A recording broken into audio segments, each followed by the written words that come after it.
Oi, galerinha do sétimo ano, tudo bem? Aqui é a professora Jana, da Escola SESI de História. Vim hoje falar com vocês sobre o nosso próximo capítulo, capítulo 3. Vocês estudaram o capítulo 2, assistiram a videoaula sobre os tempos do feudalismo, entenderam como funcionava a sociedade feudal?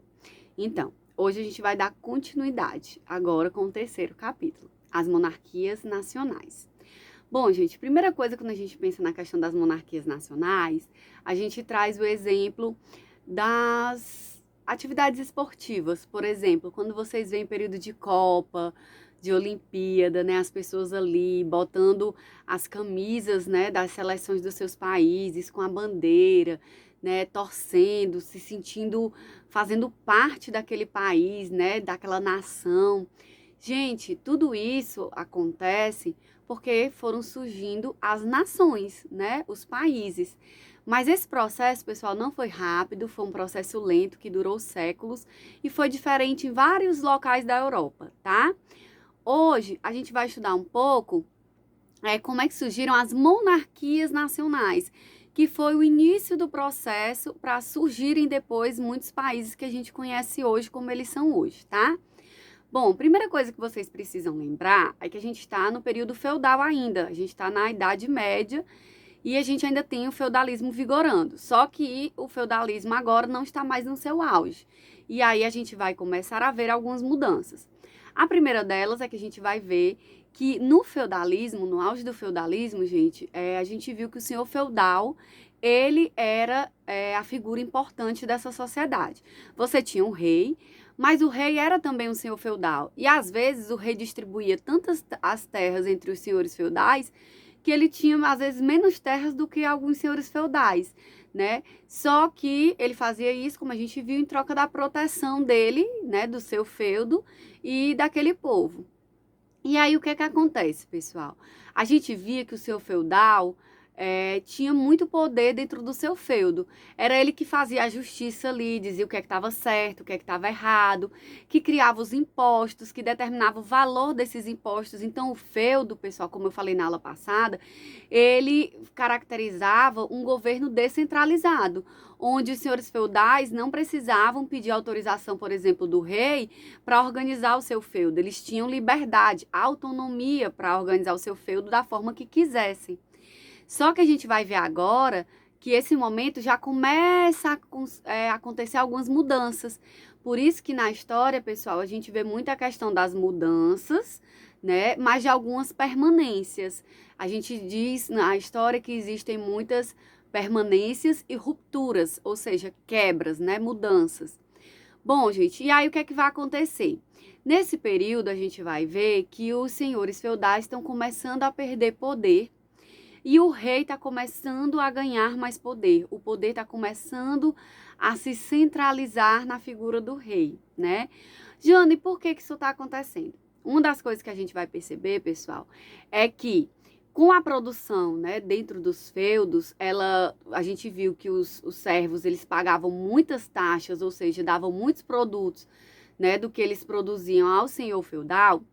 Esse senhor feudal, ele vai começar a vender esse excedente. Na época, pessoal, eram mais trocas, né? Como eu falei, não tinha tanta questão monetária, ainda não era tão forte. E aí que começam as mudanças. A gente vai ver que muitos desses produtos vão começar a ser mandados para as cidades. E vão começar a haver, pessoal, as trocas comerciais. Só que como vai vir gente de várias cidades diferentes, de vários feudos diferentes, vai começar a existir o que a gente chama de monetarização, ou seja, o uso da moeda, do dinheiro como troca de mercadoria, não mais o escambo, mercadoria por mercadoria, mas agora troca, né? E aí a gente vai ver que as cidades vão começar a ganhar espaço. Gente, as cidades, elas eram chamadas de burgos, e quem morava nas cidades eram conhecidos como os burgueses. Então, vocês vão ver no livro de vocês que a palavra burguesia ou burguês teve vários significados. Nesse período que a gente está estudando, né, diferente de hoje que burguês é o rico, né, a classe mais alta, nessa época não, o burguês era aquele que morava na sociedade. Tinha a ver com riqueza porque acabou que os burgueses eram os comerciantes, então era quem pegava em dinheiro e quem tinha uma boa quantidade de dinheiro, de moedas, e aí, querendo ou não, era uma classe importante das cidades, mas não estava ligada à riqueza só, mas também ao fato de morar na cidade, que era o burgo, tá? Então, primeira mudança que a gente está percebendo, né? As cidades vão começar a ganhar espaço, os burgos. Vão surgir as feiras, né? Muitas cidades vão surgir, né? Vão ter início com feiras, né? E aí, nas feiras vão haver as trocas comerciais, como eu falei, só que agora com dinheiro, não mais, né? Com moedas, não mais só com produtos. E a gente vai ver que com essa monetarização, o senhor feudal vai começar a perder poder, porque agora não é só a questão de ter terras, mas também ter riquezas. E aí a gente vai começar a perceber essa transformação, certo? E aí a gente vai ver o rei também ganhando mais espaço, né, nessa nova conjuntura.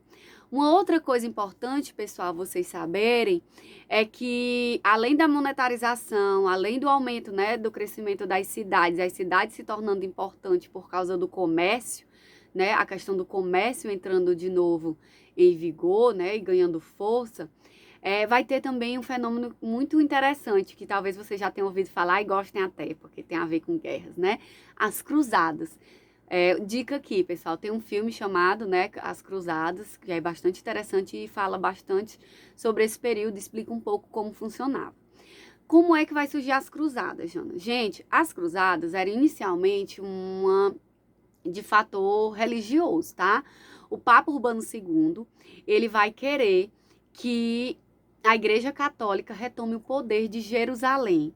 Para quem não sabe, Jerusalém, né, era a terra onde Jesus viveu e operou muito dos seus milagres e onde tinha, né, querendo ou não, o túmulo de Jesus.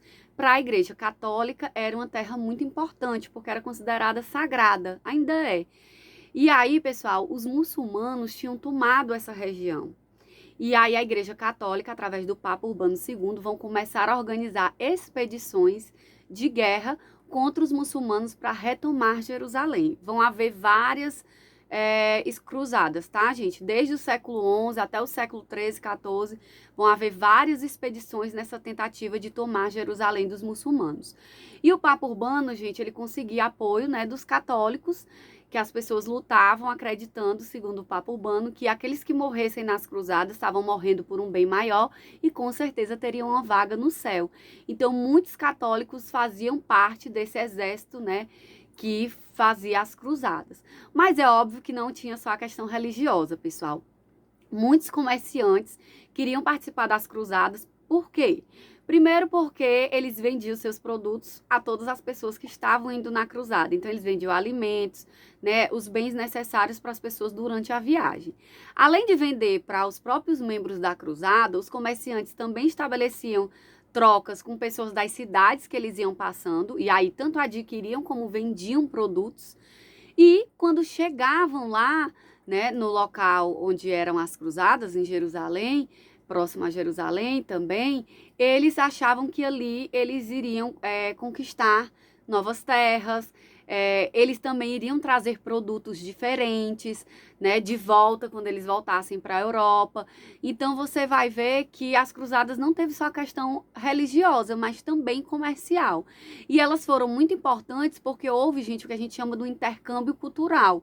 Além de troca de produtos, né, da Europa levar produtos para outras regiões, da Ásia e da África, houve também a compra de produtos. E aí, nesse período, muitos produtos na Ásia e na África não tinham na Europa, por exemplo, como o sal, a pimenta e tantos outros temperos que ajudavam, por exemplo, a conservar os alimentos, que vocês sabem que ainda não existia geladeira, então os alimentos eram conservados muito através de salgar ou de botar temperos.